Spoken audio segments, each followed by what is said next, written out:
Unfortunately passed away 2 Sundays ago.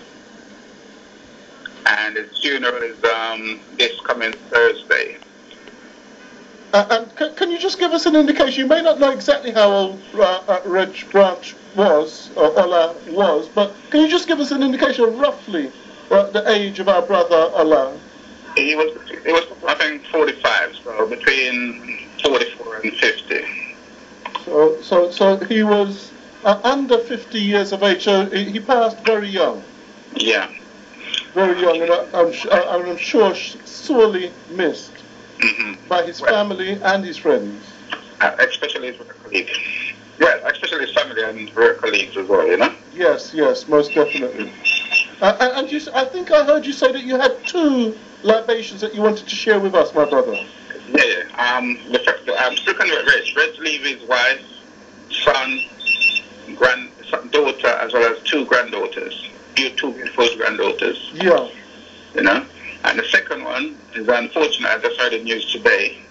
One of Elder Pepperkai's auntie in Jamaica, Aunt Phyllis McDonald.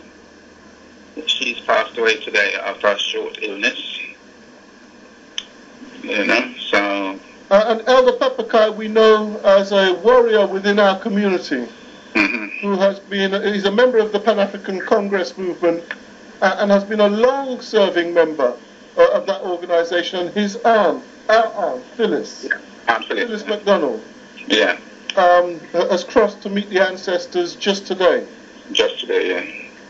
My brother, I want to thank you for sharing those libations. Our heart goes out to Elder Pepperkai. It goes out to the whole of Elder Pepperkai's family. It goes out to his biological family and his ideological and political family. Certainly our love and respect goes out to all of those directly affected by the passing of both Ola and also Aunt Phyllis. And many thanks, my brother. Okay, love and respect to you. Bye. We thank our brother for those libations which he shared with us. And as we continue in the libation corner, today is the 26th of July, 2009. On the 26th of July, 1756, we remember Thomas Fitzgerald in Jamaica.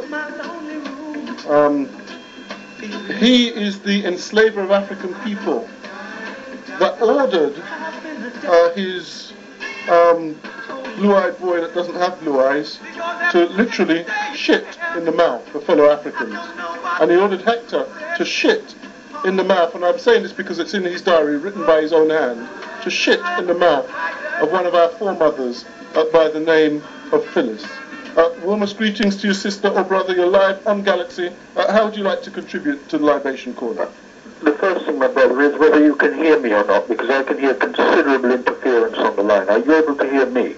We can hear you clearly in the studio, my brother. In that case, I'll proceed. I'd like to first offer my condolences to Elder Pepperkai, just based on the news shared with us a few moments ago by our brother. Yes. I'd like to join with him in passing my condolences to Elder Pepperkai. But to move on, my brother, may I draw attention to the events of the 28th of July, 1993, my brother? Yes, please do, my brother.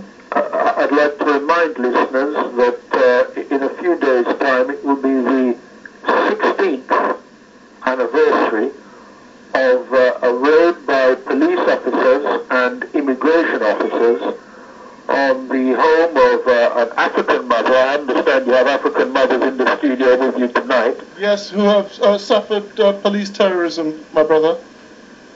Well, they're lucky to be alive, my brother, because on the 28th of July 1993, immigration and police officers, immigration officers from the so-called Alien Deportation Unit, conducted a raid on the home of one Joy Gardner, then aged 40, who is an African person who came from Jamaica, my brother.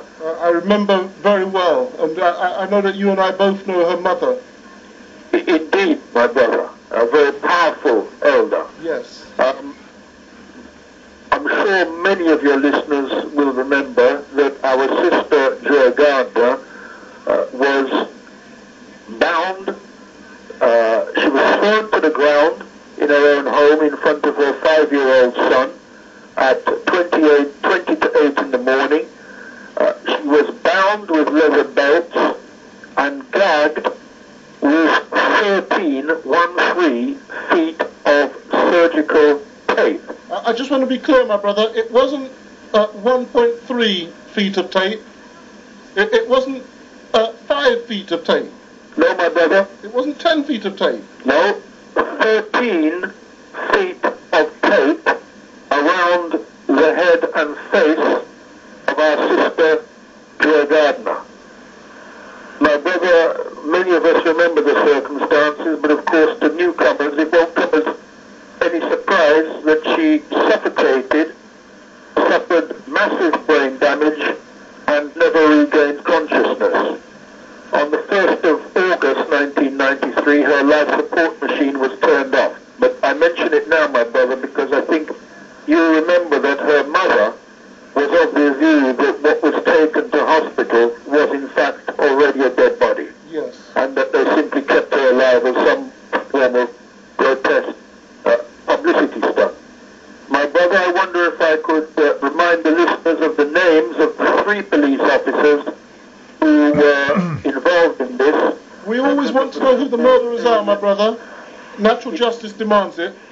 Indeed, my brother. The names are P.C. Burrell, P.C. Whitby, and Detective Sergeant Linda Evans. Those are the 3 police officers who took part in the raid on Joy Gardner's house. My recollection is that I think there was a trial, my brother, and I think the police officers were acquitted of manslaughter. I don't have that information immediately to hand, but certainly no one was ever imprisoned as a result of the killing of Joy Gardner. Did you say that there was a trial, my brother, or did you say there was a farce? My brother, I heard you say something, but I can assure you that there is tremendous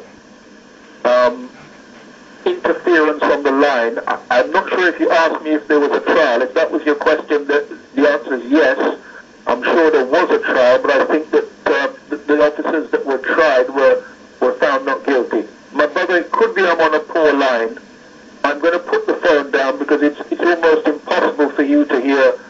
Sorry, it's almost impossible for me to hear what you're saying, although I appreciate that you and the listeners were able to hear me. But it's really just to recognize the 16th anniversary of the killing of our sister Joy Gardner in her own home in front of her 5-year-old son, my brother. I'm going to put the phone down now. Many thanks to you, my brother. Love and respect to you. And as we continue in the Libation Corner, we move to the 27th of July.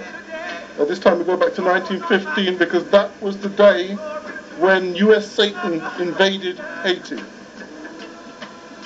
And let me say warmest greetings to you, sister or brother. You're live on Galaxy. How would you like to contribute to the Libation Corner? Okay. I completely understand about the interference from the brother. I can hear it myself. But I listened keenly to what he said. And it's a bit frightening, to be honest, because my son died, Melvin Carl Nigel Salmon, died on the 4th of July, 2004, and this was after he was picked up by police on suspicion and taken to Belmarsh. Can you just tell us your son's name again, please, my sister? Melvin Carl? Melvin Carl Nigel Salmon. Nigel Salmon? Yeah. Okay. And please, your son appears to have been murdered by the state also, my sister. Can you just tell us a little something about that terrible tragedy that befell you and your family? I can't even help you. I can't even hear you properly, seriously. Hold on. Let me see if I can do something about this. Okay, it may be at this end, because if there are 2 callers that are having difficulty, It may be that it's at this end. Can you hear me now, my sister? Well, what I've done